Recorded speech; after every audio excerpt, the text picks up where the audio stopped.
Good morning guys, welcome back to the mini blog. সকাল সকাল উঠে ব্রাশ করে মুখ ধুয়ে খেয়ে নিলাম 1 কাপ ছাতুর শরবত। তারপর বেরোলাম উঠোনে পায়চারি করতে। সেখানে ফুলগুলোও দেখতে পেয়ে গেলাম, দারুণ লাগছে দেখতে, তাই না? তারপরে চলে এলাম রান্নাঘরে, দেখি মা তরকারি রান্না করছে। সেখান থেকে চান করতে গেলাম আর এসে মাকে বললাম খাবার দিয়ে দিতে। জলদি জলদি খাবার খেয়ে কলেজের উদ্দেশ্যে বেরিয়ে পড়লাম। তোমরা ভাবছো কেন কালার ড্রেসে যাচ্ছি?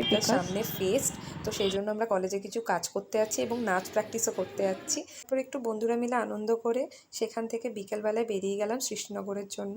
1 প্লেট মোমো খেলাম, তারপরে কোল্ড ড্রিঙ্কস খেতে খেতে আমি আর স্নিগ্ধা চলে গেলাম সেন্ট্রাম মলে। সেখানে জুডিওতে ঢুকলাম, ঢুকেই দেখতে পাচ্ছ প্রচুর কালেকশন এসেছে। আমরা সোজা চলে গেলাম মেকআপ কালেকশনে। নেল পলিশের কালারগুলো কি সুন্দর, তাই না? অনেক কটা সুন্দর সুন্দর নেল পলিশ আর স্কিন কেয়ার প্রোডাক্ট কিনেছি, সেগুলো সব তোমাদের দেখাবো নেক্সট জুডিও হলে। জুডিও থেকে বেরিয়ে দুই বন্ধুতে সেলফি তুলে একটু সল্টি কর্ন খেয়ে বাড়ির উদ্দেশ্যে রওনা দিলাম। টাটা।